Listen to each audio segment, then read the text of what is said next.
नुसतंच पेरेंटिंग म्हणजे फक्त अभ्यास, अकॅडमिक्स आणि आहार एवढंच नाहीये.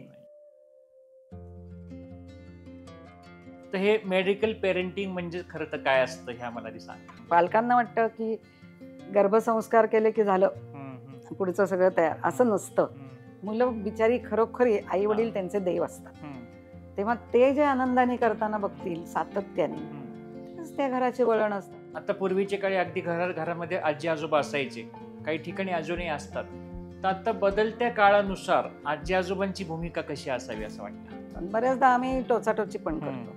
त्याच्यामुळे आधीच बदनाम असतो की तिथे गेलं की तुला बरं वाटेल, मग डॉक्टर काका आजी कोण असतील ते तुला छान शक्ती देतील, असं काहीतरी जरा आमच्या पार्टीत या ना. मुलांचा आहार हा इतका जिव्हाळ्याचा विषय आहे की त्यांनी काय खाल्ल्यापेक्षा किती खाल्लंय याला खूप महत्त्व दिलं जातं. तर ते पैसे देतात, मग जाऊन काहीतरी सटरफटर खातात मुलं, जे न्यूट्रिशियस नाहीये पण पोट भरतं. अशा ह्यानी मुलांची पोटं भरतात पण शरीर तयार होत नाही. तुम्ही सगळ्यांनी बघितलं तर तुम्हाला लहानपणचं जे काही खाल्लेलं असतं ते मोठेपणी पुन्हा खावं वाटतं. तर मग ह्याच चांगल्या गोष्टी खायला मिळू देत ना. तुमच्या घरात CCTV असतो ना, त्याच्यात तुम्ही स्वतःचं रेकॉर्डिंग बघा की तुम्ही कसे वागता. आया म्हणतात मी आता गेली 1.5 वर्ष मी ना प्रेग्नन्सी राहिल्यापासून कुठे गेले नाही, कधी जाऊन मी हॉटेलात खाईन असं झालंय मला. अरे थांब. त्यामुळे पिडियाट्रिक्स ही ब्रांचच मुळी प्रिव्हेंटिव्ह आहे आणि तुम्हाला ती तयार करते मोठं होण्यासाठी. तर 1-2-3 बारीकसारीक आजार काढल्याशिवाय तुम्हाला कळत नाही की आपण आजारासाठी आपलं मूल कसं आहे. आणि त्यातनं प्रत्येक वेळेला जेव्हा ते मूल बरं होतं तेव्हा त्याला इम्युनिटी मिळते, आणखीन ते भक्कम होत जातं. ते सगळीकडे जर असे हात फिरवले आणि त्याच्यात चाटले, कुठलीही वस्तू किल्ल्या चपला नाणी तोंडात घातली तर मुलाला जुलाब होणार आहेत ना. ही औषध आहेत, हे असं करूया होशील बरा. हा जो कॉन्फिडन्स देणं आहे, तू बरा आहेस, बरा होऊ शकतोस, नाहीतर मी तुला देऊ शकतो हवी ती मदत, आणि लागेल तर डॉक्टर काका आहेत ना, काकू आहेत ना.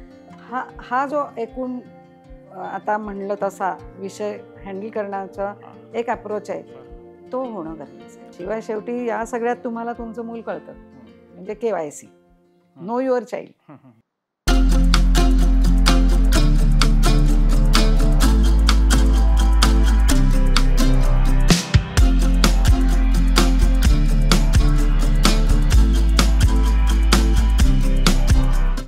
नमस्कार, जगण्यातील काहीच्या एका नव्या एपिसोडमध्ये तुम्हा सर्वांचं मनापासून स्वागत.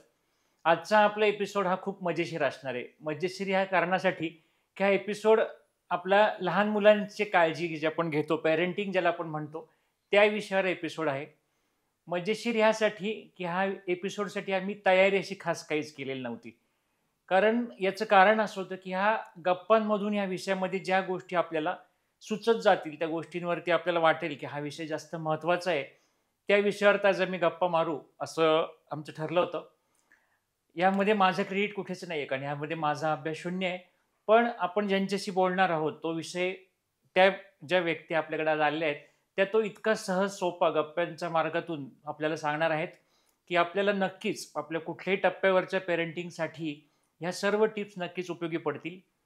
आणि ह्या एपिसोडचे आम्ही 2 भाग करत आहोत की ह्या पहिल्या भागामध्ये आम्ही आपल्याला साधारण पेरेंटिंग करताना मुलांच्या अगदी लहान असलेल्या अवस्थेपासून, वयाच्या पहिल्या वर्षापासून साधारण वय वाढत जाईल तसं तसं त्या त्या टप्प्यावर येणारे वेगवेगळे प्रश्न आणि त्याविषयी आपल्याला अनेक त्याविषयीच्या शंका असतात, अनेक त्याविषयीचे गैरसमज असतात, याचं निरसन करण्याचा प्रयत्न करत आहोत.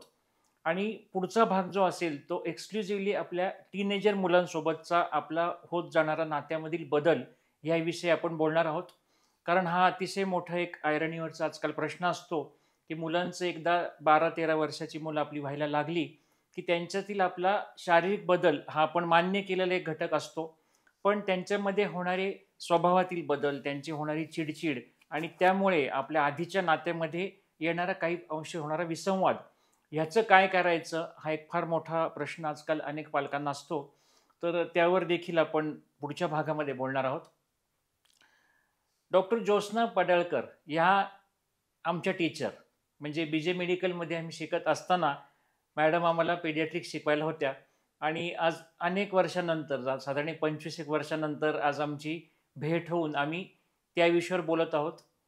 सुरुवातीला मॅडम बरेच वर्ष ससून हॉस्पिटलमध्ये आम्हाला शिकवायला होत्या, टीचर म्हणून होत्या. आणि त्यांचं त्याचबरोबर गेली 40हून अनेक जास्त वर्ष पुण्यामध्ये त्या पेडियाट्रिशियन म्हणून त्यांचं हॉस्पिटल आहे. आणि आज आपण त्यांच्याशीच गप्पा मारणार आहोत.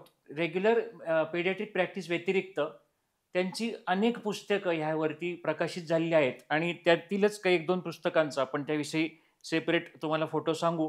पण एक हे मेडिकल पेरेंटिंग हे पुस्तक मी आता दाखवू इच्छितो, कारण हे नावच मला खूप जास्त कॅची वाटलं. कारण हा शब्द मी कधी पहिल्यांदाच ऐकला ह्या पुस्तकाच्या निमित्ताने. आणि आपला हा पहिला एपिसोड, त्याचं टायटलच मेडिकल पेरेंटिंग असं मी ठेवलंय. तर हे नक्की काय असतं ह्यासाठी आपला हा एपिसोड आहे. आणि त्याच्या अनुषंगानेच त्याच्यात येणारे आणखी जे काही मुद्दे येतात त्यावर आज आपण चर्चा करणार आहोत. तर आज आपण भेटूया डॉक्टर पडळकर मॅडम यांना. तर नमस्कार मॅडम. नमस्कार. आमच्या या जागण्यातील काहीवर तुमचं मनापासून स्वागत. धन्यवाद मला इथे बोलवल्याबद्दल आणि गप्पा मारायला. आणि हा विषय माझा आवडीचा विषय आहे, त्याच्यावरती आपण बोलूया. तर सुरुवातीलाच म्हणजे आपण ह्यावरती चर्चा आधी एकदा केली होती. तर हे मेडिकल पेरेंटिंग म्हणजे खरं तर काय असतं हे आम्हाला आधी सांगा.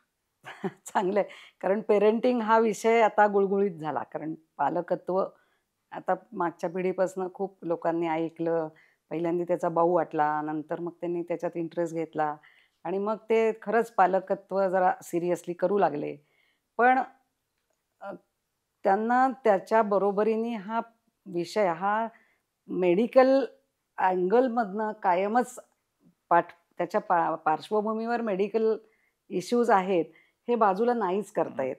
त्याच्यामुळे त्यांचं पेरेंटिंग हे मेडिकल विषय हा समजून घेतल्याशिवाय पुढे जाऊ नाही शकत. हे आपण जे आरोग्य साक्षरता म्हणतो ना, ती इथे खूप महत्वाची आहे. त्याच्यामध्ये बाळ जन्माला येण्यापासून खरोखरीच ते आपल्या घरात येतं, मग आपण त्याच्याबरोबर वाढतो, मग आणखीन त्याचे प्रश्न येतात. आणि पहिल्या 5 वर्षात तर मुलं आजारी पडतात किंवा अगदी जन्माला आल्याबरोबर सुद्धा फिडिंगपासून म्हणजे ब्रेस्ट फिडिंगपासून प्रश्न येऊ शकतात. छोटे छोटे गोष्टी असतात की ज्या नॉर्मल आहेत हे सुद्धा तुम्हाला माहिती नसतं. कुठल्या तरी गोष्टीला पालक घाबरून जातात आणि कुठल्या तरी गोष्टींना अजिबातच घाबरत नाही, ते नॉर्मल आहे, झोपून राहिलंय, बरं आहे असंही म्हणू शकतात. तर हे ज्या गोष्टी आहेत की ज्या नक्की माहिती पाहिजेत पालक म्हणून. कारण की ह्यामुळं एक शेवटी तुम्हाला जेव्हा नॉलेज आहे किंवा ती एक विद्या आहे की ती असल्यानंतर तुमच्या पालकपणाला जो एक भरीवपणा येतो किंवा एक इथे तुम्हाला नक्की खात्री असते की मी चुकणार नाही. आता उदाहरणार्थ पहिलं बाळ असतं ना, तेव्हा ही खूप अँझायटी असते, चुकाई होतात किंवा बारीक सारीक गोष्टीत प्रश्न असतात. तेच एक 5 वर्ष मूल वाढवल्यानंतर दुसरं बाळ झालं तर त्यांना खरोखरीच ते अगदी एक्सपर्ट असल्यासारखं वागायला लागतात. ह्याच्यावरून दिसतं की थोडं शिक्षण जर झालं आणि हाताखालनं जर गेलं तर पालकत्वच बदलतं. आणि हे बदललेल्या पालकत्वाचा फायदा दुसऱ्या बाळाला मिळतो की. असं म्हणतात की पहिलं बाळ हे is a victim of inexperience of parents आणि दुसरं बाळ हे नेहमीच मग जास्त चमकदार असतं, स्मार्ट असतं. तर असं ते फरक पडतो. त्यामुळे पेरेंटिंगची मुळात आधी थोडीशी एक आपण शिकवणी घेतली तर खूप चांगलं होईल असं मला फार पूर्वीपासून वाटत होतं. की शक्य असेल तर एखादं मूल लोकाचं म्हणजे नंडेचं, जावेचं असं एक हाताखालनं जाणं हे खूप महत्वाचं आहे. आणि आजकाल खूपदा असं होतं की बहिणीच्या बरोबर ना मामा येतो, त्याच्या हातात बाळ असतं. मला खूप गंमत वाटते, छान वाटतं की अरे तुझ्या बायोडेटात लिही तुला बाळ सांभाळायचा खूप अनुभव आहे म्हणून. तर तो एक तुझी एक डिग्री म्हणून ती वापरली जाईल कदाचित. तर याने खूप फायदा होतो. आणि तो निश्चिंतपणा जो आहे पालकांचा तो त्या नॉलेजमधनच येतो. तर तो एक आहे की आम्हाला जर आता बाळच नाही आमच्या घरी 25 वर्षांनीच होणार आता आमच्याकडे किंवा 30 वर्षांनी होणार, तर मग तुम्ही कुठेतरी जाऊन टर्म पण करू शकता बरं का. हे जरा तुम्हाला ऑड वाटेल, पण तुम्ही कुठल्या पाळणाघरात जाऊन थोडासा अनुभव घेतलात किंवा एखाद्या हॉस्पिटलमध्ये जरा जाऊन बसलात आणि जर बघितलं अरे आजारपण नावापण नसतं बरं का. सगळंच काय असं त्या भिंतीवरची अशी गुळगुळीत आणि छान गोजिरी मुलं आहेत असं नसतं. बरेच प्रश्न असतात. काय असतात बुवा, ही थोडीशी आपल्याला झलक आली आणि थोडंसं आपण जर त्याच्यावरती काम केलं, मूल सांभाळून बघितलं, तर आपल्याला खूप अनुभव आल्याचा एक कॉन्फिडन्स असा येतो आणि मुलं तुमच्याकडे वेगळ्या पद्धतीने वाढतात. त्याचा फायदा मुलांना मिळतो, तुम्ही चांगले एन्जॉय करू शकता. तर त्या दृष्टीने मला असं वाटलं की हे मेडिकल भाग हा असतोच आणि तो जर आपण वेळेवारी शिकून घेतला, आपल्या बॅकग्राऊंडला असेल त्याचं नॉलेज, तर पालकत्व हे उठावदार होईल. बरोबर. आपण बोलताना तुम्ही जे एक वाक्य बोललं होतं ते मला फार त्यातला आवडला अर्थ, की parenting paediatric is a preventive branch. होय. ह्याचा काय अर्थ होतो? हो, हे खासच एक म्हणजे प्रत्यक्षात कामी येणारी प्रिव्हेंटिव्ह ब्रांच आहे. प्रिव्हेंटिव्ह मेडिसिन आपल्याला खूप मोठा आवाका आहे त्या विषयाचा, पण पीडियाट्रिक्स हे आयुष्याच्या दृष्टीने बघायला गेलो, 100 वर्षाचं आयुष्य असं धरा आपण, तर त्यातली पहिली काही ऍडजस्टमेंटची वर्ष आहेत आणि मुलाला सर्वच दृष्टीने जे काही जगाचा अनुभव येतो त्या दृष्टीने त्याचं मन तयार होत जातं, त्या दृष्टीने त्याचं आजारपणांमुळे वगैरे त्याचं शरीर तयार होत जातं, आहार, त्याच्याबद्दलच्या संकल्पना, ह्या सगळ्या गोष्टींमुळं त्याचं मोठेपणावरती त्याचा परिणाम होत असतो. विशेषतः वयात येतानाच्या वयात सगळे लाईफस्टाईल डिसऑर्डर्स ह्या तर तुमच्या वयात येतानाच त्याची सुरुवात होते. तर तेव्हा जर चांगलं लाईफस्टाईल डेव्हलपमेंट झाली तर पुढचे आजार सगळे म्हणजे obesity, hypertension, heart disease, mental illnesses, behavioural problems, हे सगळे किंवा व्यसनाधीनता, ह्या सगळ्या गोष्टी या प्रिव्हेंटेबल आहेत. आणि त्या ह्या वयात येण्याच्या वयामध्ये जर हाताळल्या गेल्या व्यवस्थितपणे तर मोठेपण त्यांचं सुरक्षित, सुदृढ आणि चांगल्या पद्धतीचं त्यांना पुढे आयुष्य आपल्या कपॅसिटीने, त्यांच्या फुल पोटेन्शियलने जगता येईल इतपत ते सक्षम होऊ शकतात. बरोबर. तर हे सगळं प्रिव्हेंटिव्ह मध्येच येतं ना. त्यामुळे पीडियाट्रिक्स ही ब्रांचच मुळी प्रिव्हेंटिव्ह आहे आणि तुम्हाला ती तयार करते मोठं होण्यासाठी. आणि आपण जे आता मेडिकल पेरेंटिंग हा शब्द वापरलो त्याच्या अंडर साधारण कुठले जास्त महत्वाचे मुद्दे आहेत की आपण ते आपल्या एपिसोडमध्ये कव्हर करण्यासाठी जास्त महत्वाचे वाटतील? तसे तर खूपच आहेत. म्हणजे आजकाल म्हणजे गर्भसंस्कारापासून त्याच्यावरती बोलता येईल की पालकांना वाटतं की गर्भसंस्कार केले की झालं, पुढचं सगळं तयार, असं नसतं. तिथनं तुमच्या मनाची तयारी, तुम्हाला डिलिव्हरीसाठी तयार केलं जातं. बाळ जन्माला आल्यानंतर बरंच काही बदलत असतं. म्हणजे आईचं पूर्ण विश्व हे पूर्ण बदलतं, म्हणजे तिला कल्पनाही नसते की एवढं बदलेल. त्यामुळे त्यातनं निर्माण होणारे जे मनाचे प्रश्न आहेत, काही काही आया डिप्रेशनमध्ये जातात, काही काही आयांच्या दुधावर परिणाम होतो, काही काही आयांची चिडचिड व्हायला लागते. तर ह्या गोष्टी आपल्याला तयारी म्हणतो ना, ती करण्यासाठी ती विषय आहे तो. त्यानंतर येणारे छोटे मोठे प्रश्न असतात, काही आयांचे आजार जर असतील तर तेव्हा ब्रेस्ट फिडिंगचे येणारे प्रश्न असतात. त्या बरोबरीने आणखीन काही मुलंही ऍडजस्ट होत असतं. मग ते आपण 3ऱ्या महिन्यातला इन्फंट कोलिक म्हणतो की बाळ अपेक्षाच नसतं इतकं रडेल, खूप रडतं. बरं, हे इतकं सहज 3 महिन्यानंतर थांबतं की ते विसरी पण पडतं, पण ते 3 महिने त्या घराला उद्ध्वस्त करणारे असू शकतात. ते तुम्ही कसं हँडल करता? मूल सुद्धा त्याच्यातनं शिकत असतं की ओ माझ्यासाठी कोणीतरी आहेत, किंवा आईला सुद्धा मी हे हँडल करू शकले. हे सगळं एक तुमच्या पर्सनॅलिटीला आणि त्या रिलेशनशिपला एक चांगला उठाव देणारं ठरतं. तसंच मूल पालथं पडायला लागलं किंवा जरा आपण त्याला टीथिंग ट्रबल म्हणतो, आजारी पडणारच असतं ते. म्हणजे एवढं जर तोंडात आपण सगळं घालायला लागलो तर मोठ्या माणसांना पण होईल. त्याला दातच यायला पाहिजेत असं काही नाही. ते सगळीकडे जर असे हात फिरवले आणि त्याच्यात चाटले, कुठलीही वस्तू किल्ल्या, चपला, नाणी तोंडात घातली तर मुलाला जुलाब होणार आहेत ना. त्याच्यामध्ये असंख्य जंतू असतात. आपण असं कधीच करत नाही मोठी माणसं, त्यामुळे आपल्याला काही होत नाही. पण मुलांना होतं. आपण त्याला यथास्थितपणे त्याला दाताचे जुलाब म्हणतो, पण ते समजून घेण्यासारखं आहे की ते दाताच्या येण्याच्या सुमारास होणारे प्रश्न आहेत हे सगळे. तसं 6 महिन्यापासून 2 वर्षापर्यंत 20 दात येतात. काही झालं की आपण तोंडात बघतो तर दात येत असतात, येतच असतात. तर त्यामुळे त्याला ब्लेम करण्यापेक्षा हे होण्यासारखं आहे, होणार आहे आणि झालं तर काय करायचं हे माहीत करून घेतलं एकदा, तर तुमची अँझायटी राहणार नाही आणि उगीच त्याच्यासाठी औषधही दिली जाणार नाहीत. तसंच मग वॅक्सिनेशन्स असतात सगळ्या आजारांच्या. आता जवळपास आपण एक 20-25 तरी आजारांवरती वॅक्सिन्स देतो. आता हे सगळे आजार आपले दिसेनासे झालेले आहेत. म्हणजे खरोखरीच ही खूप मोठी क्रांती आहे असं म्हणता येईल की मुलं या आजारांनी आजारी पडत नाहीत आणि त्यामुळे त्यांचं आयुष्य सुरक्षित झालंय. आज आपण 1 किंवा 2 मुलांवर थांबायची हिंमत करू शकतो कारण हे कुठल्याच आजाराने मूल आता दगावत नाही किंवा त्यातनं त्याला स्वतःला इम्युनिटी मिळून तो पुढे गेलेला आहे.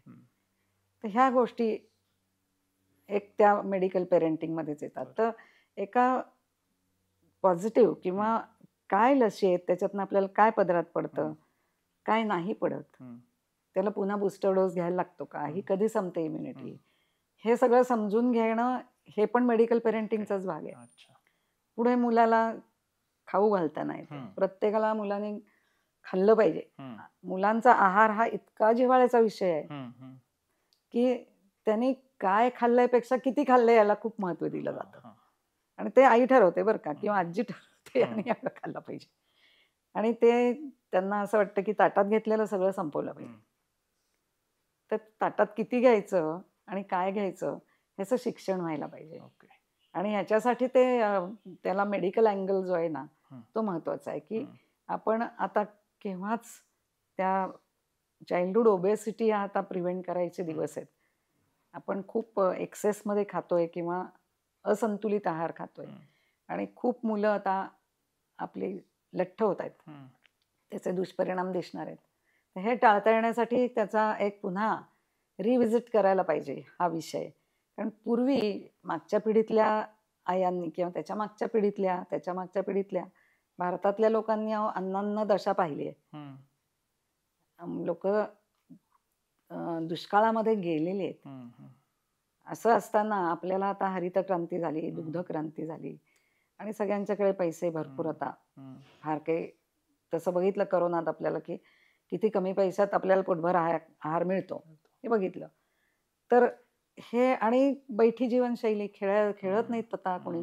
व्हिडिओ गेम खेळतात, रिक्षातनं शाळेला जातात, चालत नाहीत, खेळायला जागाच नाही, अशा याच्यात एक्सपेंडिचर नाही आणि खात आहेत. तर मग ओबेसिटी होते. ही ओबेसिटी घेऊन कुठे जाणार आहोत आपण? मग लवकर डायबिटीस होणार आहे, लवकर हार्ट डिसीज होणार आहे. हे फार दुर्दैवी आहे. म्हणजे हे जे प्रोजेक्शन केलेलं आहे आता आणि ज्याच्यावर प्रिव्हेन्शन चाललंय हे पालकांना कळणं खूप गरजेचं आहे. पण असं काही आहे का की मुलांना आधीपासूनच खाण्याची सवय कशी डेव्हलप करावी लहानपणापासून? खूपच छान, अगदी छान प्रश्न आहे हा. मुलं बिचारी खरोखरी आई वडील त्यांचे देव असतात. तेव्हा ते जे आनंदाने करताना बघतील सातत्याने तेच त्या घराचे वळण असतं आणि तेच ते फॉलो करायला लागतात. ते काय करणार, ते कुठे स्वयंपाक करणार आहेत का, ते काय करणार? तेव्हा आई वडिलांना वळण असणं, त्यांच्या आहाराला वळण असणं, त्यांच्या जीवनशैलीला वळण असणं आणि ते आनंदात दिसणं आणि सातत्याने तेच दिसत राहणं आणि त्याच्यात मुळीच भांडणं नसणं, म्हणजे त्यात ह्याला काय असं नसणं, ह्याच्यातनं चांगली जीवनशैली दिसते आणि मुलं ते करायला लागतात आणि आनंदाने करतात, त्याचा फायदा दिसतो. म्हणजे म्हणते इतकं ते सोपं नक्कीच नाहीये. कारण प्रत्येक मी आता बोललेल्या टप्प्यावरती मतमतांतर असतात आणि ती मुलांच्या पुढे होतात किंवा ते पालकच करताना दिसत नाहीत. मग मुलांना सूट मिळते असं काहीतरी होतं आणि मग की ज्यांना स्वयंपाक करायला वेळच नाही म्हणतात वगैरे, तर ते पैसे देतात, मग जाऊन काहीतरी सटरफटर खातात मुलं, जे न्यूट्रिशियस नाहीये पण पोट भरतं.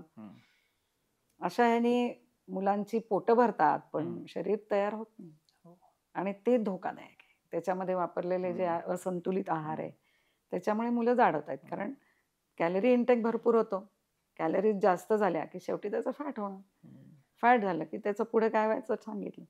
तर हे सगळं असं एकत्र आहे. तर तेव्हा मुलांना जर वळण लावायचंच म्हणलं ना तर ते तसं म्हणलं तर खूप मागे जातं.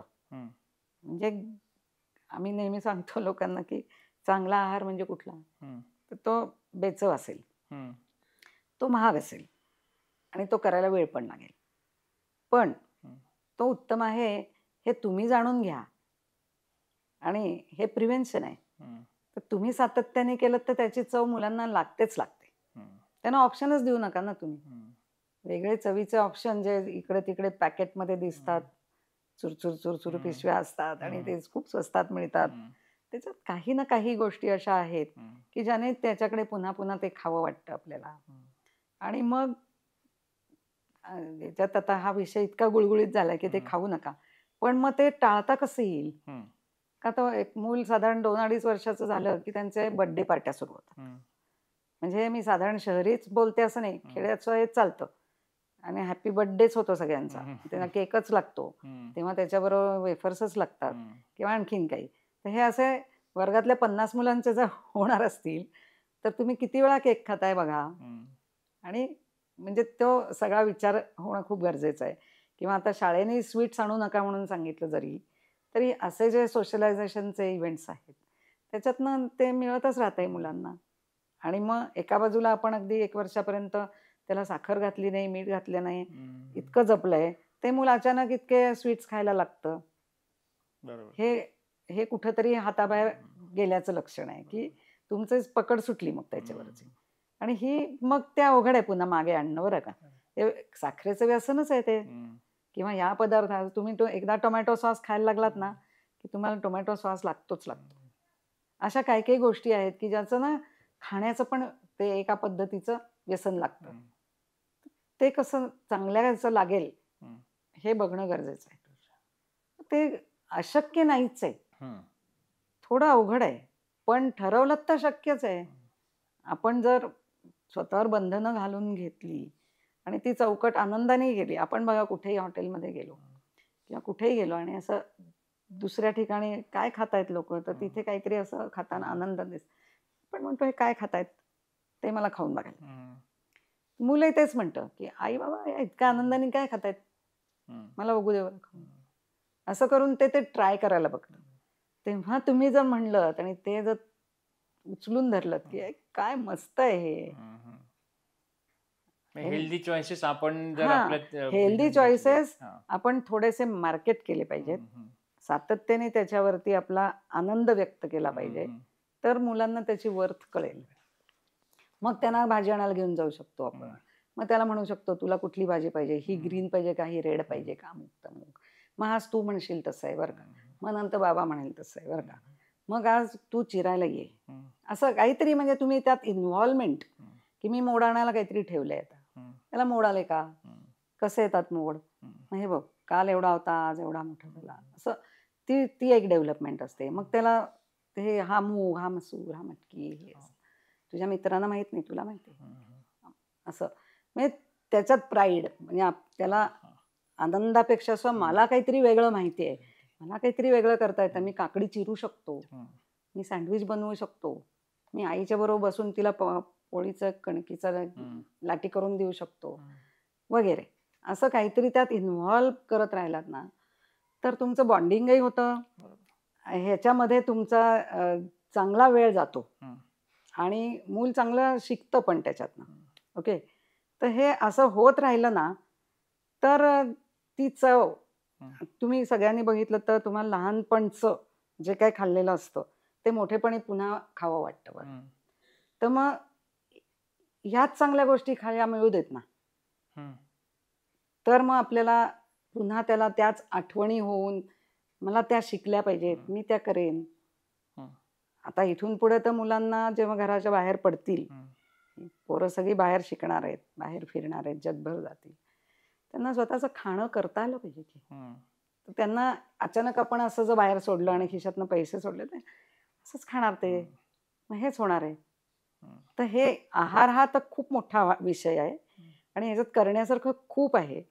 आणि ह्या घराला जर आहाराची एका चौकट बसली तर सगळ्यांचं कल्याण होणार आहे, फक्त मुलाचं नाही होणार आहे, सगळ्या कुटुंबाचं कल्याण होणार आहे. तर सगळ्यांनी ह्याबाबत विचार करून थोडी स्वतःला शिस्त आणि थोडा वेळ काढणं आणि थोडे कष्ट करणं गरजेचं आहे.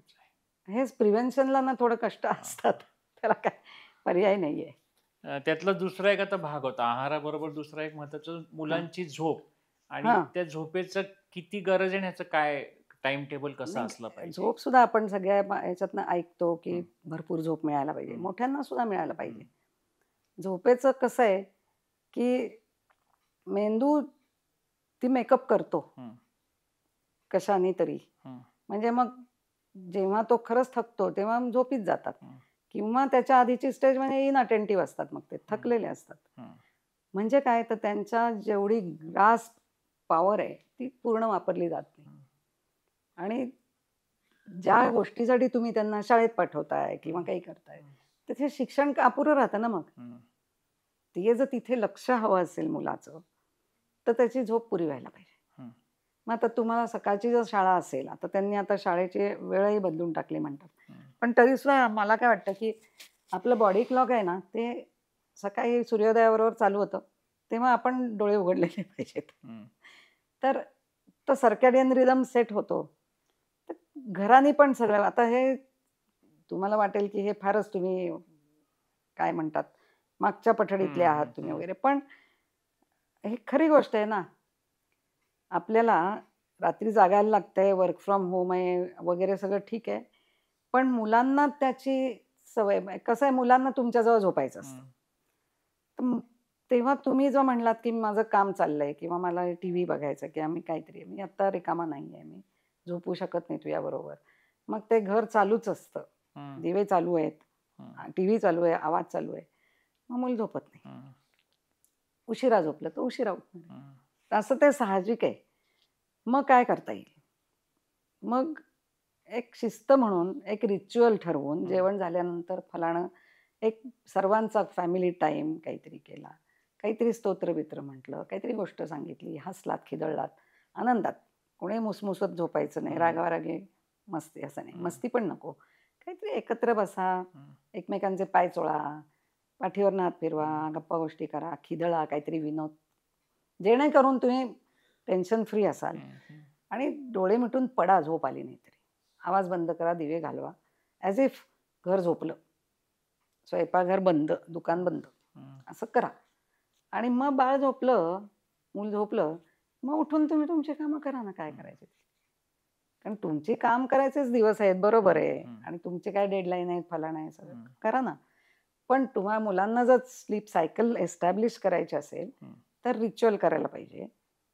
आणि मग जेव्हाही मुलाला तुम्ही हवा, तुम्ही शेजारी असा मग तेव्हा, आणि थापटून बोलून काही करून मी आहे, ऑल इज वेल, हा सिग्नल दिला तर पुरतं. याचाच मग पुढचा भाग आहे की लवकर झोपत नाही कारण सगळ्यांच्याच हातात मोबाईल आहेत. तर आता हा हा तिढा तर म्हणजे कसा हा खूप सोडवता येईल? मोठा विषय आहे. हां. ह्याच्यावर खूप लोकांनी हो. खूप म्हणजे खरंच तो गुळगुळीत झालेला विषय आहे. आता याच्याशिवाय तर काय कोणी असणार नाही. पण हे सुद्धा मुलं ना पालकांकडनंच शिकणार. पालक ज्या अलिप्तपणे फोन बाजूला ठेवू शकतात, त्यातनं सिग्नल जातो मुलांना की ही आता वेळ नाहीये, संपली वेळ. आपले वडील सुद्धा ना काम झालं की बाजूला ठेवतात. असं हे खरंच आहे, मुलं आपल्याकडे बघून शिकतात. परत पुन्हा तिथेच येतो आपण. तुमच्या घरात सीसीटीव्ही असतो ना, त्याच्यात तुम्ही स्वतःचं रेकॉर्डिंग बघा की तुम्ही कसे वागता ते. तर ते कोण सांगणार ना. आता टीव्हीच सांगेल आपल्याला, सीसीटीव्ही, की तुम्ही कसे, म्हणजे मुलं अशी बोलताना डिसअप्रुव्हल किंवा अप्रुव्हल, तुम्ही जेवताना कसं बोलताय, भाजीला काय म्हणताय, सगळं हे आदर्शवत असायला पाहिजे. आपण कोणीच सगळे आदर्श नसतो. आणि जर नसणार असू तर त्याचे परिणाम असायचे ते असणारच आहेत. सिंपल आहे ना. तर शक्य तेवढा आपण त्या मार्गाकडे जाण्याचा प्रयत्न करावा. चुका झाल्या तर आपणही माफ सांगावं, केव्हा चुकतंय हे आपलं, आपण जरा सुधरूया. आपण, तू नाही, आपण सगळे असं. आणि माझं पण चुकतंय, आपण पण, मला अवघड जातंय, ते करूया आपण ते, असं काहीतरी. मी आदर्श आणि तुम्ही सगळे असं नाही ना होऊ शकत. आणि ह्यातलाच पुढचा भाग होता मग अशी बोलताना झालं की दात उशिरा येतात किंवा काही मुलांना येतच नाहीत, 9-10 महिन्याची होऊन गेली तरी, तर तेव्हा एक वेगळी पॅनिक स्टेज असते. तर एक तर ही उशिरा यायची कारण काय, आणि खरं म्हणजे दात हा माइलस्टोन नाहीये. बरं. आणि ह्याला काही खरं म्हणजे महत्व नाही. जसं महत्वाचे माइलस्टोन्स असतात ना, ते खूप वेगळे आहेत. म्हणजे फिजिकल माइलस्टोन पेक्षा ना मेंटल माइलस्टोन्स, इमोशनल माइलस्टोन्स हे खूप महत्वाचे. त्याच्यामध्ये 2 महिन्याला मुलांनी हसणं, म्हणजे 1 महिन्याला ते कनेक्शन यायला लागतं, 2 महिन्याला ते समजून हसतं, हा जो काय माइलस्टोन आहे ना, हा एक खूप महत्वाचा माइलस्टोन ओके. आहे. म्हणजे एक सगळ्या गोष्टी ठिकाणावर असल्याचं ते एक हे अच्छा. आहे. तसंच 4-1 महिन्याला खदखदून हसणं बर. हे खूप छान, म्हणजे ते समज आली त्याच्यामध्ये. मग एक 6 महिन्याला आपलं परकं ओळखता येणं त्याला. आत बाहेर आहे, बाहेर कोण चाललंय, किंवा माझ्याजवळ बसा म्हणून किंचाळणं आहे, किंवा रागवलं तर एकदम काय म्हणतो ओठ काढणं आहे. असं जे आहे ह्याला जास्त मार्क आहेत. किंवा 2 वर्षाला या मुलांनी बाहेरून कोणी मित्राची मुलं आली त्याच्या समवयस्क, तर त्याला ते मारही खाणार नाही, मार देणारही नाही, थोडीशी मैत्री करायला जाईल. मग हा मूल शाळेत ठेवायला आता योग्य झालं. तिथे जाऊन मारही खाणार नाही, मार देणारही नाही. तर हे माइलस्टोन्स आहेत ना, हे खूप महत्वाचे आहेत. दात हा माइलस्टोनच नाहीये, पण दाताची काळजी पहिला दात आल्यापासून घ्यायला लागते. आपण जेही काही सॉलिड खायला घालायला लागतो त्याच्यानंतर पाणी पाजलं तरी सुद्धा निम्म काम होऊन जातं. ते स्वच्छ व्हायला पाहिजे. किंवा रात्री तोंडामध्ये दूध नकोच आहे. साधारण 2-3 महिन्यानंतर मुलाला रात्री लागत नाही भूक. छान 5-6 तास झोपतात ते. तर रडलं की आपलं दूध द्यायचं, इव्हन ब्रेस्ट फिडिंग, त्याने दात किडायला सुरुवात होते. ती काळजी घ्यायलाच लागते. पण नाही तर दाताला खरं फार महत्व नाहीये. पण किडू नाही म्हणून काळजी नक्की घ्या, कारण फार आहे रॅम्पंट कीड ही गोष्ट. आणि त्याच दृष्टीने की एखाद्या मुलाच्या विजनचा काही प्रॉब्लेम आहे किंवा ऐकण्याच्या क्षमतेवरती काहीतरी कमतरता आहे जन्मतः, हो, हे ओळखण्याच्या काय खुणा आहेत समजा? आजकाल जन्मतः पुष्कळदा बहिरेपणासाठीच्या टेस्ट आहेत त्या पुष्कळ ठिकाणी केल्या जातात. पण तरी देखील काही गोष्टी जर केल्या नसतील तर आपल्याला साधारण 3 महिन्याला आवाजाच्या दिशेने मूल बघायला लागतं. बरं. आणि एक 4 महिन्याला आपला आपला हात बघायला लागतं. अच्छा. या 2 तर खूप अगदी बेसिक गोष्टी आहेत. की हँड रिगार्ड म्हणतात याला, की ते तिथं बघतं. बरं. ओके. तर ते एक, आणि तुम्हाला फॉलो करतं असं ते, म्हणजे तुम्ही हल्लात ना तर ते 1-1.5 महिन्यालाच ते तुम्हाला फॉलो करायला लागतं. तर ही दृष्टी व्यवस्थित असण्याची लक्षणं आहेत. आणि ऐकायला नीट येते याच्याबद्दल असतं. पण तरी देखील पार्शल डेफनेस शोधायला खूप कठीण असतो. त्याच्यासाठी तुम्हाला पुढच्या वेगळ्या तपासण्या करायला लागतात. आणि त्या बहुतेकदा शाळेत मूल जाण्याच्या आधी डोळे आणि कानाची तपासणी वेगळी पद्धतीने केली जाते.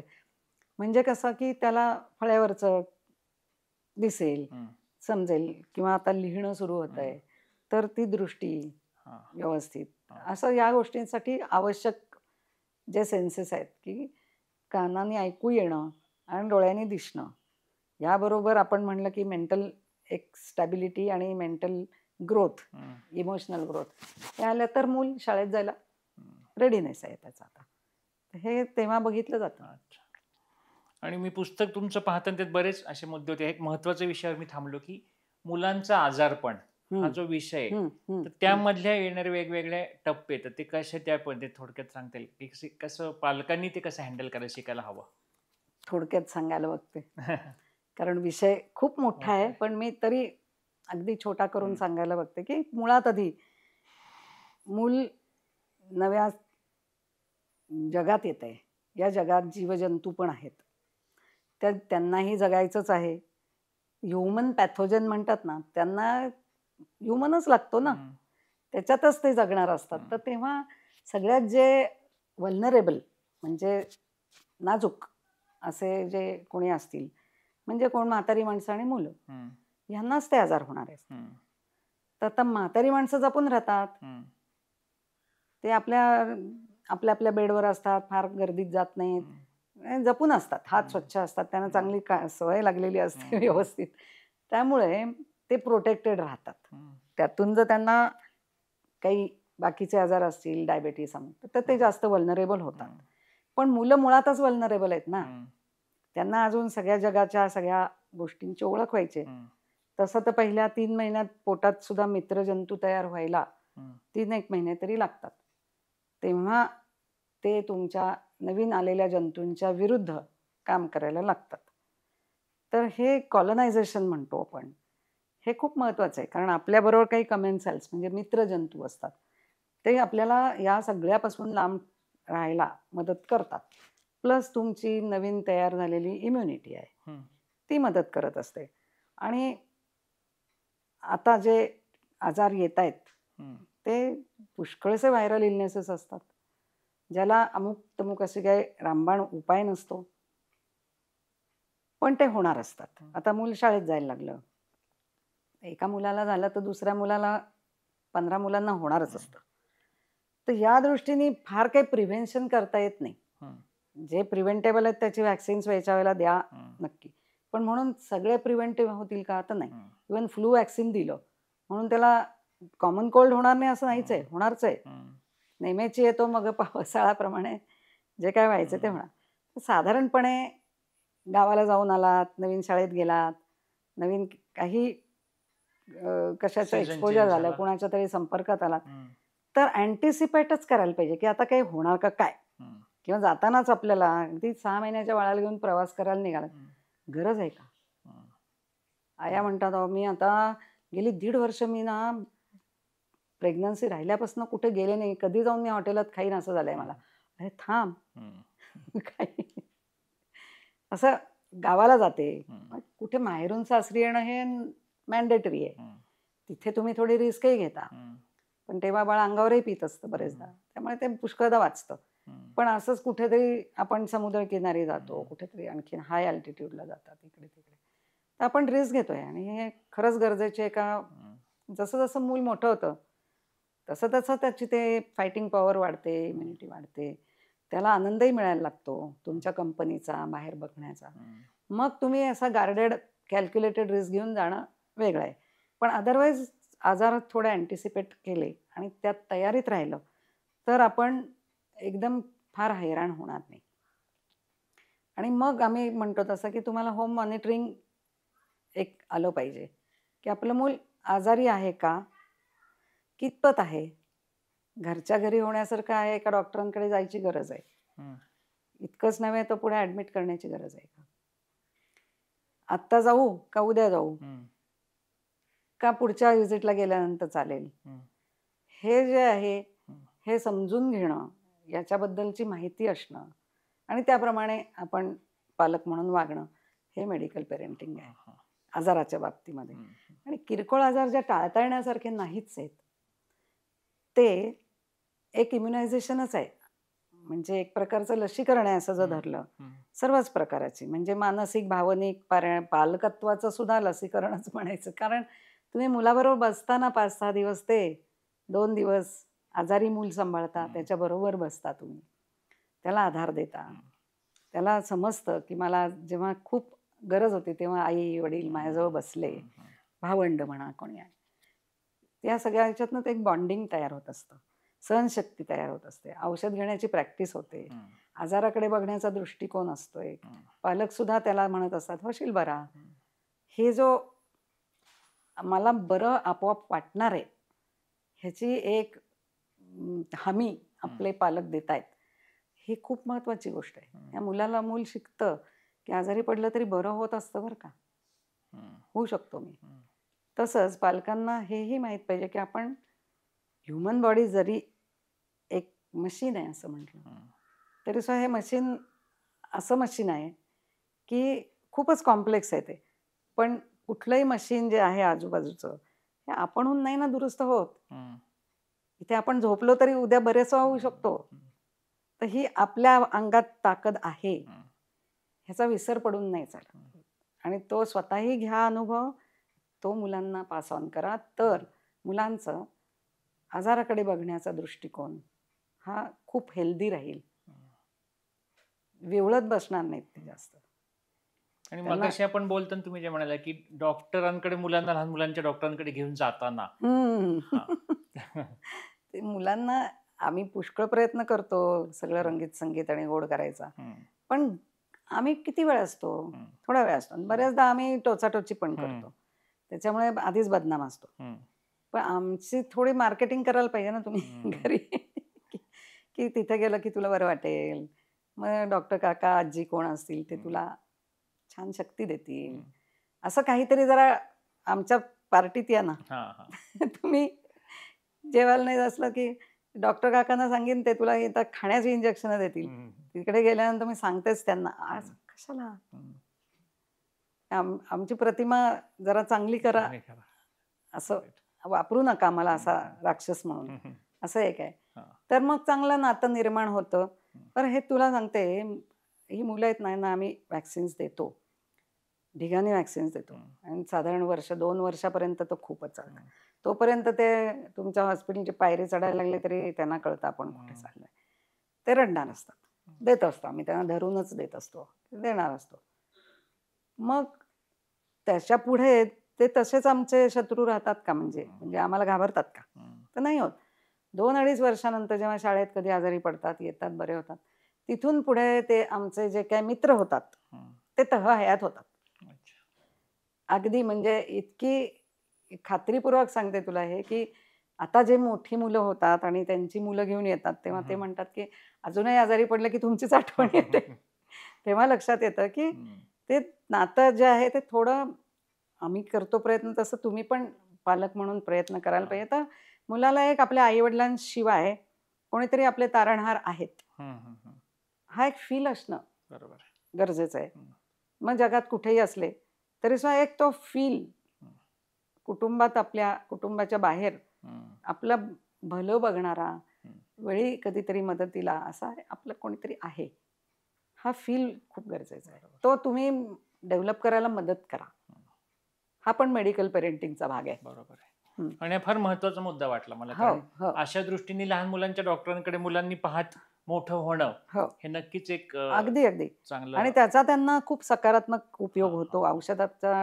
औषधाकडे आपलं जे काय दृष्टी असते की औषध गोड असायला पाहिजे वगैरे, आपल्याला माहिती आहे की आयडियल औषध काय असं नसतं. त्याच्यामध्ये काहीतरी खोट असते, त्याच्या फायद्यासाठी आपल्याला ते सहन करायला लागतात वगैरे. पण तुम्ही आमच्या पार्टीत या ना, म्हणा ना त्याला, जरा कडू असलं तरी घे ना, ते बरं असतं असं. किंवा आता दिलं का ते औषध, आता तुला जुलाब होणार आणि ते आता एवढं महाग आहे, तू ओकू नको वगैरे, असं काहीतरी त्याच्यातलं जर आपण फ्रेंडलीनेस आपल्याला ते द्यायचंय, त्याच्या गळी उतरवायचे, तो सोहळा कसा गोड करता येईल उभय पक्षी, आणि त्याचा फायदा कसा आपल्याला घेता येईल हे बघायचंय. तर म्हणून ही ओव्हरनाईट नाही येत समज. त्याच्यासाठी थोडंसं मॅच्युरिटीनी वागण्याची गरज आहे, विचारपूर्वक वागण्याची गरज आहे. नुसतेच पैसे खर्च होत नसतात तिथे, तुमचे नाती बिघडतात ना. मूल ओकलं तर सगळं चादर बिदर सगळी खराब असते. मग त्याच्यावरती तुमचा जो काय तमाशा होतो, त्याच्यातनं मूल पुन्हा आपलं असं होतं की मी आजारी पण आहे, ओकलो पण, आई पण चिडली आणि मला त्रास पण होतोय, काय करेल मूल?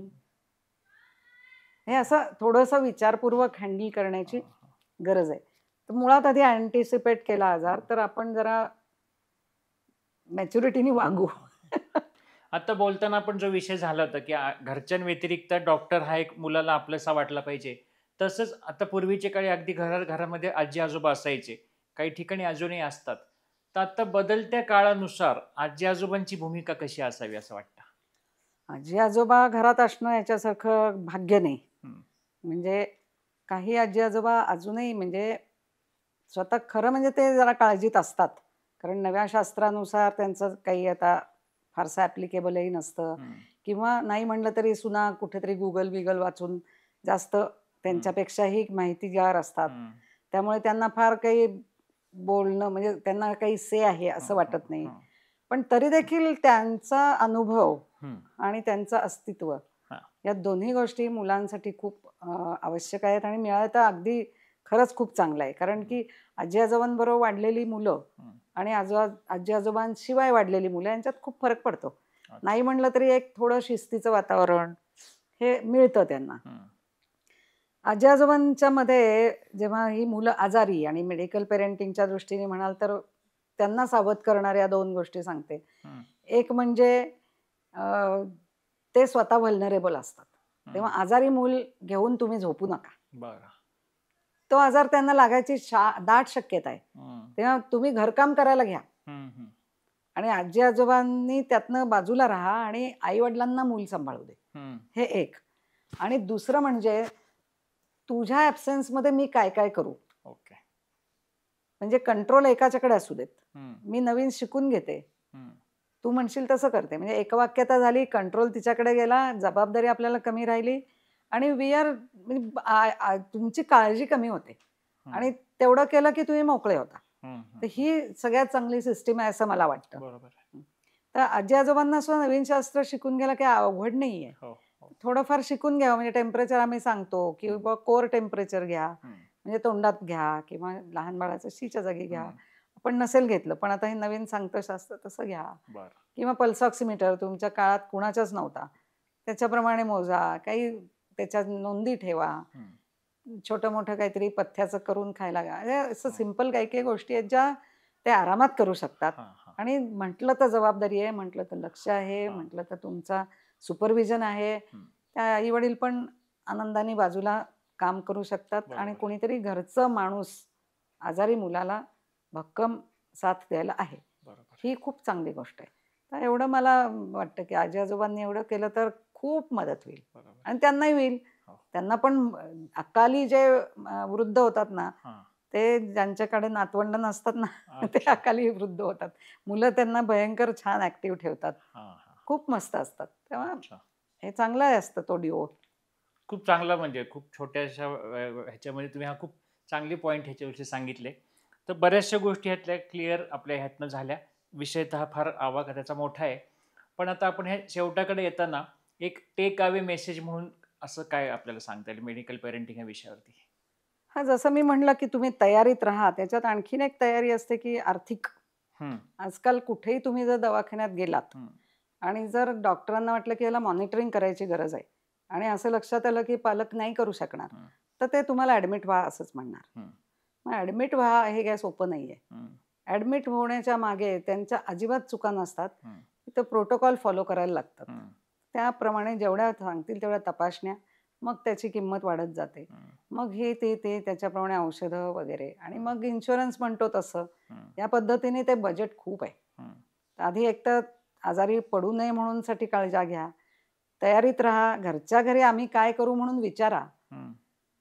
तर तुम्हाला काही गोष्टी जर घरी होम मॉनिटरिंग केलं तर तुम्हाला कळेल की आपलं मूल किती सिरियसली आजारी आहे, आत्ता नेण्याची गरज आहे का उद्या जाऊन चालेल का पुढच्या वेळेला गेल्यानंतर विचारू या गोष्टी. त्याची जर तुम्ही अशी वेगवेगळे हे केलेत प्रश्न, तर तुम्हाला आज मी काय करू ह्याची उत्तरं मिळतील. आणि करोना काळात लोक खूप एकदम 1ली ते 10वी झालेत पास. त्यांचा एकूणच अप्रोच आणि एकूण मॉनिटरिंग स्किल्स ही खूप चांगली वाढली आहेत. त्याचा फायदा कायम घ्या. तर विशेष प्रकाराने टेम्परेचर बघणं आहे, त्यांचं पल्स ऑक्सिमीटरचं रिडिंग आहे, इनटेक आउटपुटचा एक चार्ट केलेला असणं आहे, ताप कधी कधी आला आहे याचे नोंदी असल्या तर आपोआप ते बघितलं की कळतं की मुलाचं वॉक बरा होतोय का आजार वाढतोय हे कळतं. युरिन आउटपुट अगदी हा दुर्लक्षिलेला का तर डायपर घालतो आम्ही, टाकताना बघा तरी किती जड आहे, किंवा एखादं सॅम्पल काढून बघा तरी ते गढूळ आहे का. हे शीज आणि शूची सॅम्पल मी तर म्हणते अमूल्य आहेत. आजारी मुलांच्या बाबतीमध्ये अगदी सोप्या आणि साध्या तपासण्या म्हणजे शी आणि शू, या दोन्ही गोष्टी या स्वस्त आणि भरपूर माहिती देणाऱ्या असतात आणि त्या दुर्दैवाने दुर्लक्षित असतात. हे याला कारण डायपर, माझं अजिबात डायपरच्या विरुद्ध नाहीये मी. स्वच्छता बाळगण्यासाठी अतिशय उत्तम आहे, काम कमी होतं वगैरे वगैरे. परंतु मूल आजारी पडतंय म्हणल्याबरोबर त्याच्या शी आणि शूकडे लक्ष हवं.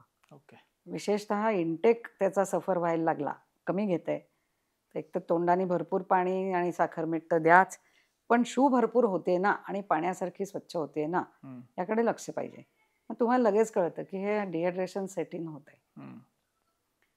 मग असंच राहिलं चालू तर मग ऍडमिट करायची वेळ येते. पहिली गोष्ट, आजार कुठलाही असू देत, पहिली तापाला मशीन गरम झालं म्हटल्यानंतर पाणी जास्त लागतं. आपले जे डिफेन्सच्या सेल्स आहेत त्यांना खायला लागतं. थंडीने सुद्धा एखादं गेलं तसं तापाने एखादं सैन्य जाऊ शकतं आपलं. त्याच्यामुळे ताप आटोक्यात ठेवणं खूप महत्वाचं आहे. 100 पर्यंत आपला मित्र आहे, तिथपर्यंत असू दे. त्याच्या पुढे इंजिन गरम झालं तर त्याचा एकतर BMR वाढल्यासारखं त्याला भरपूर लागतं, सगळं कॅलरी रिक्वायरमेंट जास्त, फ्लुइड रिक्वायरमेंट जास्त, एनर्जी रिक्वायरमेंट जास्त, आणि जेवढा वेळ मूल तापलंय तेवढा वेळ काही घेणार नाही. 24 तासातले गेले तास, मग ते हळूहळू मागणी जास्त आणि पुरवठा कमी हे अंतर वाढायला लागलं की मूल आणखीन आजारी होत जातं. म्हणून आजाराचं डायग्नोसिस काही असो, आपलं मूल आजारी पडतंय, तापतंय म्हणलं की पहिलं काय करायचं आहे, ताप आटोक्यात ठेवायचा आहे, आधी लवकर ओळखायचं आहे. पुष्कळदा मुलं किरकिर करायला लागली तर कळतच नाही यांना की काय आहे. किरकिर करतंय बाळ तर तुम्ही पहिलं टेम्परेचर बघा त्याचं, तर ताप असेल तर उतरवा. खेळायला लागलं, पुन्हा कधी येते इकडे लक्ष ठेवा. त्याचा इंटेक वाढवा. खात नाही आहे, नाही फ्लुइड इंटेक वाढवा. नुसतं नाही, मीठ साखरवालं ORS सारखं द्या. त्याच्या जोडीला नारळ पाणी, काही घरातलं साधं लिंबू सरबत, इतपत फळांच्या रसाचा केलेलं सरबत, असं साधं साधं द्या. ते साधं साधं द्या आणि कसं करतंय याच्याकडे लक्ष ठेवा. लघवी भरपूर होतीये का? बरं, आता आपल्याला 2दा 3दा 4दा तापाचं आपण मॅनेजमेंट केली पण येतच राहिला ताप, कारण कळत नाहीये. आता तुमचं काम संपलंय. आता तुम्ही विचारा डॉक्टरांना किंवा कारण समजत नाहीये पण आता 2-3 दिवस झाले तापतोय. खाणं पिणं बरं आहे तसं. बरं असेल तर याचा अर्थ आहे की ते काहीतरी चांगलं फाईट करू शकतंय. त्याची भूक टिकून आहे, खूप मोठी गोष्ट आहे. भूक गेली, इंटेक कमी झाला की आपण आपलं फाईट थोडी आपली माघार घेतल्यासारखं होतं. मग ते तोंडाने घेणं पुरलं नाही ना, तर आम्हाला इथनं द्यायला लागतं. मग इथनं देणं सोपं नाही आहे, मग त्यासाठी ॲडमिट करायला लागतं. ॲडमिट म्हणलं की एकदम वरची स्लॅबच. हे घरचं काम आहे ना, तिथपर्यंत खरंच खूप सोपं आहे. म्हणून इथपर्यंतच्या गोष्टी या पालकांनी शिकून घेणं गरजेचं आहे. आता इन्शुरन्स देत असेल, सगळे खर्च तुमचे परस्पर भागत असतील सगळं, तरी सुद्धा मी म्हणेन की एक ॲडमिशन ही इतकी सोपी नाही आहे. जसं त्या लेवलपर्यंत जर आजार असेल तो, तर डॉक्टरांनाही तितकीच काळजी असते की हे सुखरूप घरी परत पाठवेपर्यंत त्याला जे जे काही करायला लागेल ते इच्छा नसताना करायला लागतं. आणि ते आम्हालाही तितकंच वाईट वाटतं की कितीला टोचायचं काय, किंवा ते मूल 4 जणांनी धरून त्याला काहीतरी करायला लागतं. त्याच्या अंगावर एवढं मोठं एक्सरे मशीन येतं, एवढा मोठा काहीतरी अल्ट्रासाऊंड दिसत असतं, धरायला लागतं, झोपायला. हे थोडंसं ओव्हरपॉवरिंग होतं त्याच्यावरती. तो हा जो सगळा इव्हेंट आहे ना, हा मुलाच्या नजरेतनं जर बघितलात तुम्ही तर तो लवकर विसरण्यासारखा नसतो ना. आजारातनं होईल बरा, तुम्ही बिल भराल फुकट होईल, पण हे 4 महिने झोपत नाही ना नंतर मूल, घाबरतं ना. त्याचं काय, किंवा त्या आजाराचे काय ओरखडे उठतील त्याच्या मनावरती, हे अवघड आहे. मग ते पुढचे 4 महिने वजन नाही ना वाढत काही.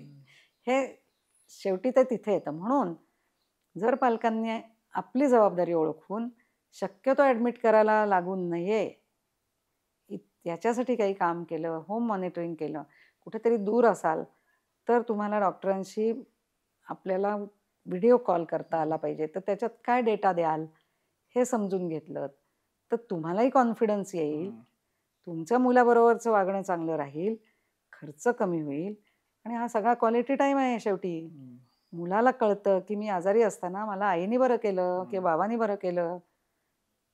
आणि शिवाय शेवटी या सगळ्यात तुम्हाला तुमचं मूल कळतं, म्हणजे KYC, नो युअर चाइल्ड. आपलं मूल आजाराला कसं आहे, हळवं आहे, औषध घेतं का ओकतं, का झोपूनच राहतं, का टनाटन हायपर ॲक्टिव्ह होतं, का परत परत आजारी होतं, का म्हणजे या सगळ्या गोष्टी तेव्हा त्याच्या कळतात बघा आपल्याला. की चटकन आपण बरं व्हायला किती वेळ येतो, का वेळ जास्त लागतो त्याला बरं व्हायला, खाणं पिणं सोडूनच देतो का, किंवा दम जास्त त्याचा पटकनच बिघडतं का काय, याचा असा अंदाज यायला लागतो ना. तर एक 2-3 बारीकसारीक आजार काढल्याशिवाय तुम्हाला कळत नाही की आपण आजारासाठी आपलं मूल कसं आहे. आणि त्यातनं प्रत्येक वेळेला जेव्हा ते मूल बरं होतं तेव्हा त्याला इम्युनिटी मिळते आणखीन, ते भक्कम होत जातं. हे जर स्माइलिंग फेसने केलेलं असेल तर कॉन्फिडन्स वाढतो. हे जर पचक करून केलं असेल तर पुढच्या वेळेला आजारी पडताना मुलं घाबरूनच असतं. तुम्हीच घाबरलेले तर तेही घाबरलेलं, असं होतं. सो हे पेरेंटिंगच्या मध्येच येतं हे सगळं. ही इलनेस सायकोलॉजी आहे. आपला आजाराकडे बघण्याचा दृष्टिकोन, आपण त्याच्याशी कशी फाईट करतो, त्याच्यातनं काय शिकतो, त्याच्यातनं मुलाला काय शिकवतो, हे सगळं जे आहे याला आम्ही मेडिकल पेरेंटिंग म्हणतो. राईट. हा खूप चांगल्या नोटवरती आपण ह्याचा शेवट केला आणि हा खूप मुद्दा महत्वाचा आहे की शेवटी ज्या गोष्टी नंतर टाळता येणार नाही किंवा एखादी गोष्ट गंभीर होत चालली आहे तर त्यासाठी ती ट्रीटमेंट घेत राहणं पुढे ॲडमिट होऊन गरजेचं आहे.